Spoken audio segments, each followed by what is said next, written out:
Hello students, आप सभी का स्वागत है ताप्ती स्टडी क्लासेस चैनल पे। तो आज के इस वीडियो में हम प्री बोर्ड परीक्षा 2022 कक्षा 12वीं रसायन शास्त्र के सभी प्रश्नों के उत्तर देखेंगे। ठीक है, कंप्लीट सॉल्यूशन देखेंगे हम। क्वेश्चन नंबर 1 से लेकर क्वेश्चन नंबर 19 तक के सभी प्रश्नों के उत्तर देखेंगे। तो जल्दी से वीडियो को लाइक कर दीजिए, चैनल पर नए जुड़े तो सब्सक्राइब करें, दोस्तों के साथ वीडियो को शेयर करना बिल्कुल ना भूलें। तो सबसे पहले क्वेश्चन जो ऑब्जेक्टिव दिए वो देख लेते हैं।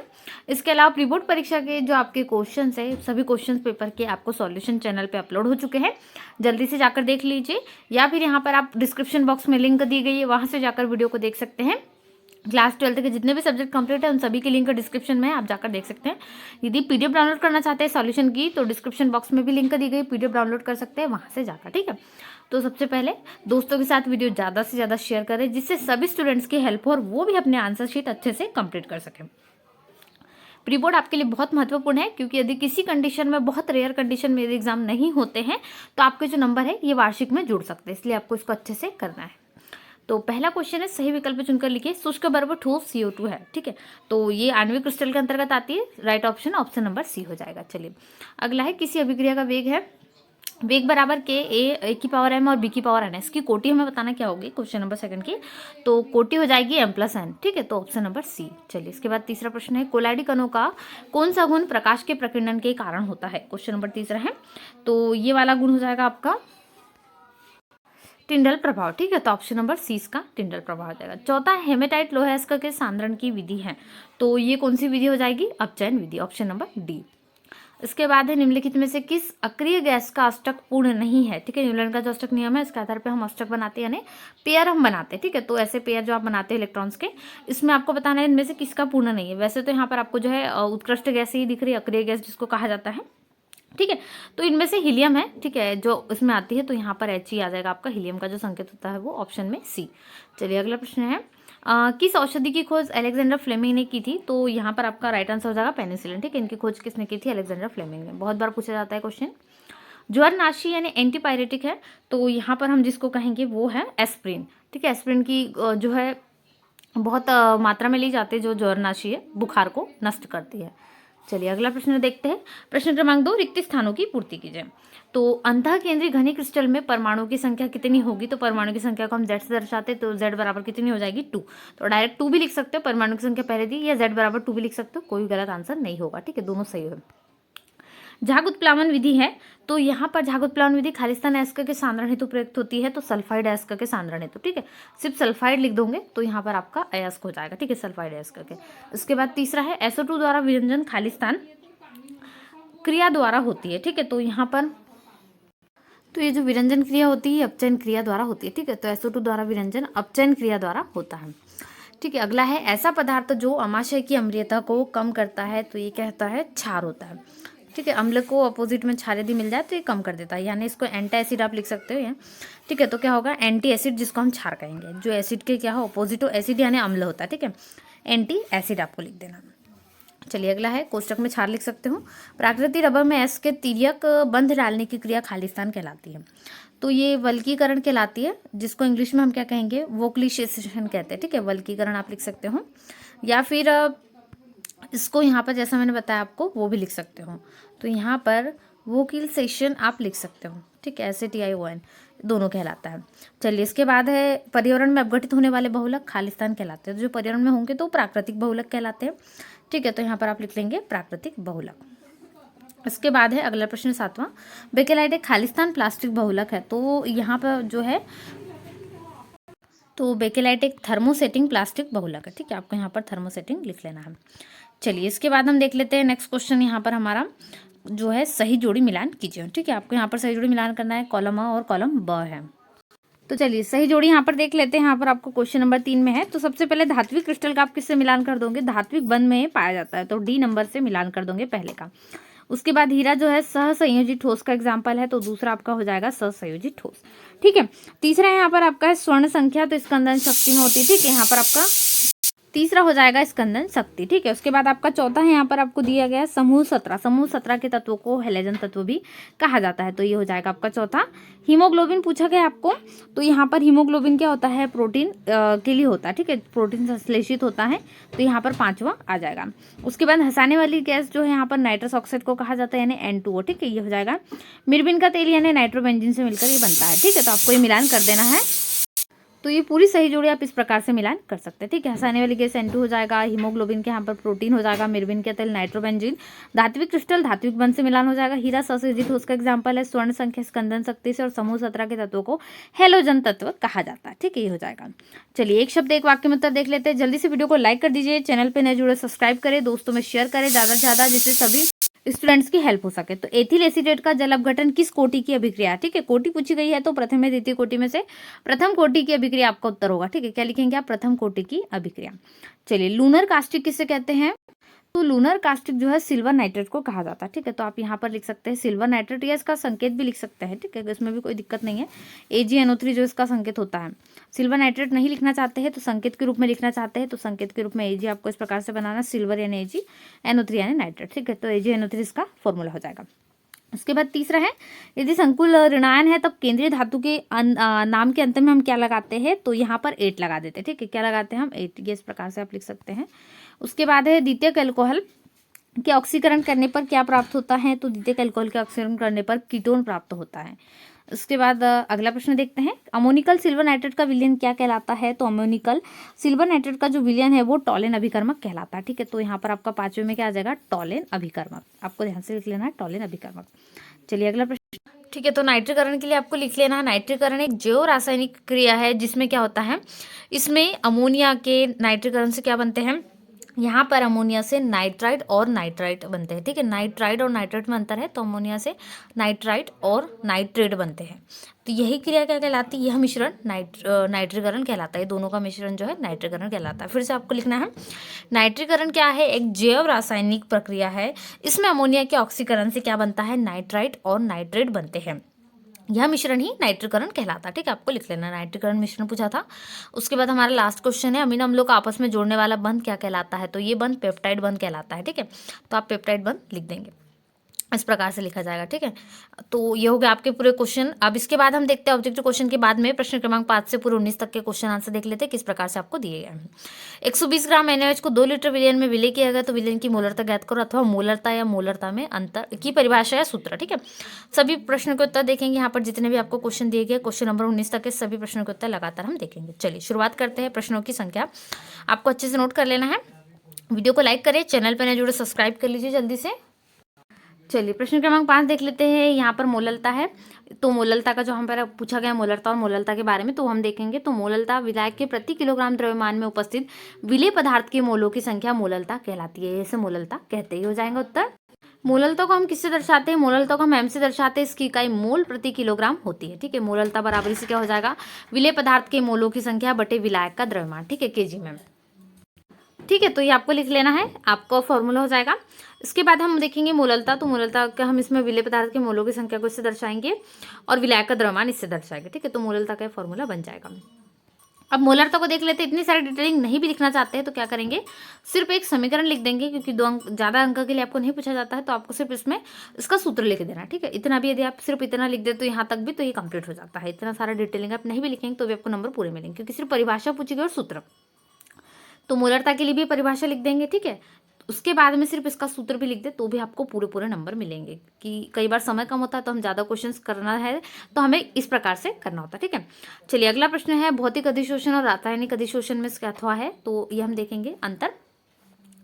पहला, इसमें ऊष्मा परिवर्तन का मान, अर्थात अधिशोषण ऊष्मा का मान कम होता है, जबकि इसमें ऊष्मा परिवर्तन का मान यानी अधिशोषण का मान जो है अधिक होता है। ताप बढ़ाने पर भौतिक अधिशोषण के मान में कमी आती है, अतः यह कम ताप पर होता है, और इसमें इसकी दर में बढ़ती है, अतः सामान्य उच्च ताप पर होता है। चलिए इसका 7वां का अथवा देख लेते हैं। सामान्य परिस्थितियों में HCl गैस है, जबकि HF क्या है, एक द्रव है, क्योंकि HF के अणुओं के मध्य H बॉन्ड पाए जाते हैं, जिससे अणु आपस में संगुणित हो जाते हैं। चलिए प्रश्न क्रमांक 8 है, इसका अथवा देखेंगे जल्दी से। समूह 16 के जो हैलोजन तत्व है, यहाँ पर हाइड्राइड के तापीय स्थायित्व का क्रम निम्न प्रकार है। ठीक है, तो H2O हो गया, H2S हो गया, H2Se, H2T, H2PO। ठीक है, ये इस प्रकार से क्रम है, सर्वाधिक H2O का है। ठीक है, क्रम में जमा है। चलिए अगला प्रश्न देखते हैं। प्रश्न क्रमांक 9 है, EDTA का पूरा नाम क्या है? तो EDTA का पूरा नाम एथिलीन डाइएमीन टेट्रा एसीटेट होता है, ठीक है। और EDTA का उपयोग लेड बनाने में किया जाता है, लेड के इसमें किया जाता है। प्रश्न क्रमांक 10 का अथवा है, कार्बिल एमीन अभिक्रिया लिखना है। तो जब प्राथमिक एमीन को क्लोरोफार्म यानी हरित लवक पर्णरम जिसको हम कहते हैं, एल्कोहलिक व KOH के साथ गर्म किया जाता है, पोटेशियम हाइड्रोक्साइड के साथ गर्म किया जाता है, तो क्या बनता है? कार्बिल एमीन बनते हैं। इसे ही कार्बिल एमीन अभिक्रिया कहते हैं, क्योंकि कार्बिल एमीन बनेंगे तो यही कार्बिल एमीन अभिक्रिया कहलाती है। इसका हम सूत्र जरूर लिखना पड़ता है, सभी में आपको सूत्र जरूरी है, क्योंकि अभिक्रिया है तो अभिक्रिया के लिए फॉर्मूला बनाना है। तो प्राथमिक एमीन यानी R सिंगल बंद NH2 है, फिर हम CH CL3 क्लोरोफार्म और KOH है। R की जगह पे आप यहाँ पर मेथिल एथिल को भी लेकर अभिक्रिया कर सकते हैं, लेकिन हम यहाँ पर केवल बता रहे हैं फॉर्मूले के तौर पर, तो इतना आ जाएगा, ठीक है। पहले से बैलेंस है तो 3KCl और 3H2 आपको लिखना है। तो जहाँ पर एल्किल कार्बिल एमीन बनेगा, यदि मेथिल लेते हैं तो मेथिल कार्बिल एमीन, एथिल लेते हैं तो एथिल कार्बिल एमीन बनेगा, ठीक है। इसमें मस्टर्ड ऑयल अभिक्रिया भी बताना है, तो ये भी बता देंगे आप किस प्रकार से मस्टर्ड ऑयल अभिक्रिया। इसमें एल्किल आइसोथायोसाइनेट होता है, ठीक है। ये फॉर्मूला हो जाएगा इसका, एल्किल आइसोथायोसाइनेट का। चलिए इसके बाद हम बढ़ते हैं प्रश्न क्रमांक 11, RNA और DNA में प्रमुख अंतर, ठीक है। 2 अंतर देख लेते हैं फटाफट से। तो किसी कोशिका के लिए RNA की मात्रा बदली जा सकती है, लेकिन इसमें DNA की मात्रा फिक्स होती है, यानी एकदम निश्चित होती है। यह डीऑक्सी शर्करा है और यह राइबो शर्करा है। चाहो तो इसका पूरा नाम भी लिख सकते हो, इसका पूरा नाम राइबो न्यूक्लिक एसिड और इसका पूरा नाम डीऑक्सी राइबो न्यूक्लिक एसिड है, ठीक है। तो आप ये पूरा लिख सकते हैं। इसके बाद है प्रश्न क्रमांक 12, पीड़ाहारी और पूर्तिरोधी जो औषधियाँ हैं इनके बारे में आपको लिखना है, ठीक है। तो ये हो जाएगा पीड़ाहारी और ये पूर्तिरोधी। चलिए अगला प्रश्न है, आदर्श विलयन यहाँ पर हो जाएगा। तो आदर्श विलयन से धनात्मक विचलन किस प्रकार से होता है? आदर्श विलयन से जो विचलन है, इनमें AB आकर्षण बल A व BB आकर्षण बल से प्रबल होते हैं, और इनमें बल A और BB आकर्षण बल दुर्बल होते हैं, ठीक है, जो विचलन है। इसके बाद दूसरा होगा, इनके बनने पर आयतन परिवर्तन धनात्मक होता है, यानी डेल जो है मिक्सिंग क्या होगा? ग्रेटर देन 0, और इसमें क्या होगा? लेस देन 0, आयतन परिवर्तन ऋणात्मक होगा। इनके बनने पर ऊष्मा परिवर्तन धनात्मक, इसके बनने पर ऊष्मा परिवर्तन ऋणात्मक, सेम यही अंतर हो जाएगा, ठीक है, ऊष्मा परिवर्तन और आयतन। और इसके बाद इसमें कौन सी एंसोट्रॉप कहलाते हैं? इसके जो ये निम्न क्वांति है ये उच्च क्वांति एंसोट्रॉप कहलाते हैं, ठीक है, जो विचलन है वो। इसके बाद अभिक्रिया की कोटि और आणविकता में अंतर हम देखेंगे। इसका निर्धारण प्रायोगिक रूप से होता है, इसका निर्धारण सैद्धांतिक रूप से होता है। यह पूर्णांकों या प्रभा जो ये शून्य भी हो सकते हैं, यह केवल पूर्णांकों में होती है और कभी कभी शून्य नहीं होती है, ठीक है। इसके द्वारा अभिक्रिया की क्रियाविधि की जानकारी प्राप्त होगी और इसके द्वारा क्रियाविधि की जानकारी प्राप्त नहीं होती, कोई भी जानकारी प्राप्त नहीं होती है। फिर है क्वेश्चन नंबर 15 है, अल्कोहल के विहाइड्रोजनीकरण से आप क्या समझते हैं या क्या होता है? तो जब अल्कोहल की वाष्पों को 300 डिग्री सेल्सियस या 573 केल्विन ताप पर गर्म कॉपर के ऊपर से प्रवाहित किया जाता है, तो विभिन्न अल्कोहल विभिन्न उत्पाद प्राप्त करते हैं।